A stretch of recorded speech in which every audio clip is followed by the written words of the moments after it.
A Maryland lawmaker wants to restrict police access to military equipment. Senator Susan Lee, a Democrat, is sponsoring a bill to limit police use of federal military surplus programs. Lee says she doesn't want communities to become militarized. We just want some transparency, and the way that the bill is amended provides that transparency so that when they acquire certain equipment, we know what they're acquiring. I think you don't need, gigantic military-style tanks to protect our communities. I don't think that's appropriate. Lawmakers in Annapolis were talking magnetic levitation this afternoon, more specifically the maglev high-speed rail system proposed for the state. A bill before a Senate committee is aimed at giving residents input before any land owned by the counties it passes through is given away for the system. A hearing on the measure was held this afternoon.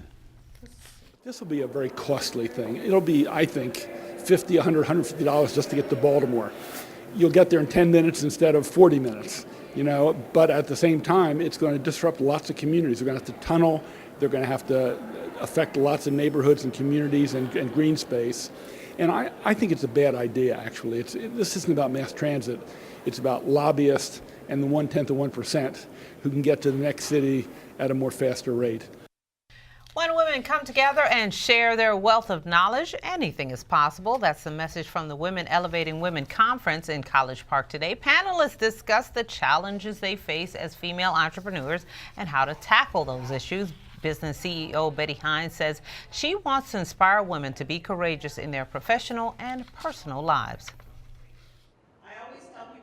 The other thing that is very important to me is how to be courageous with your health. I find women who have been successful, they neglect their health. How do you courageous in taking care of your health? That's where we have a cardiologist speaking.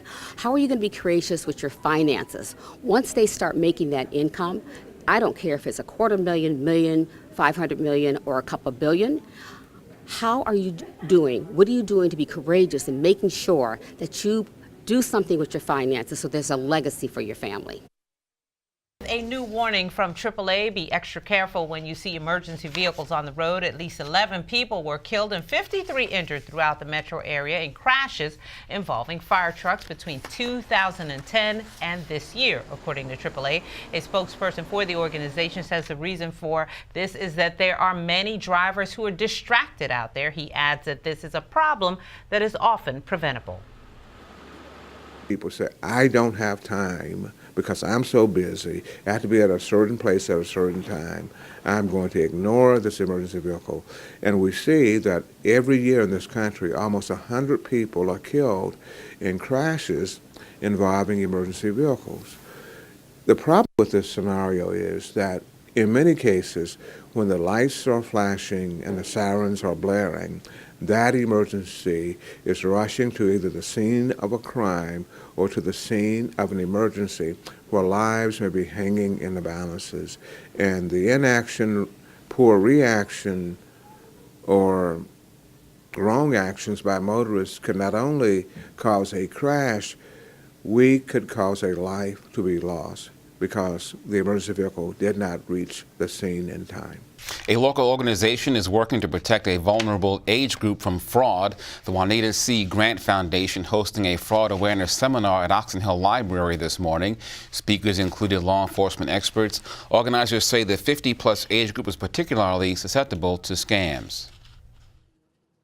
So we thought going into the tax season, and a lot of people are getting their Social Security, looking at filing taxes and doing those electronically and receiving refunds electronically.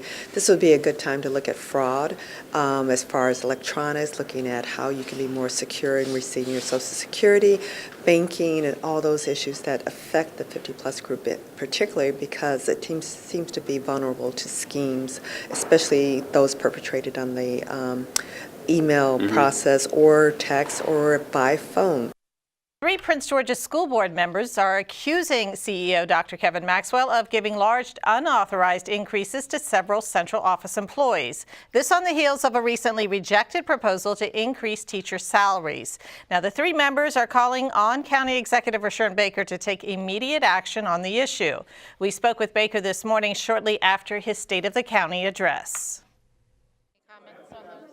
Well, I mean, it's an internal issue with the administration there, and I'm sure that both Dr. Maxwell and Dr. Eubanks are looking at it. County Executive Rushern Baker says his office is looking into the complaint lodged by several board members accusing the school's chief, Dr. Kevin Maxwell, of giving unauthorized 10 to 12% pay hikes to several administrators. In a letter, the members say the school system lacks serious basic oversight and accountability at the highest levels and call on Baker to intervene. And they also had asked for Maxwell to be fired. I know that has come up in the past. What are your comments about that? Well, my comments is that my number one concern is to make sure that our children and our parents are getting the best quality education they can. And any individual, whether it's someone in a classroom or someone driving a bus, that is not moving toward that, we want to make sure that that person is no longer in our school system. The letter also points to reports of raises for Maxwell's cabinet and concerns of how those increases are viewed by other school system employees, especially teachers who were recently denied raises. You have 100% support behind Dr. Maxwell at this point? Oh, at this point, you know, I haven't seen anything that, that has happened in our school system that would cause me to believe that Dr. Maxwell is not moving our school system in the right direction. The head of the county's teachers union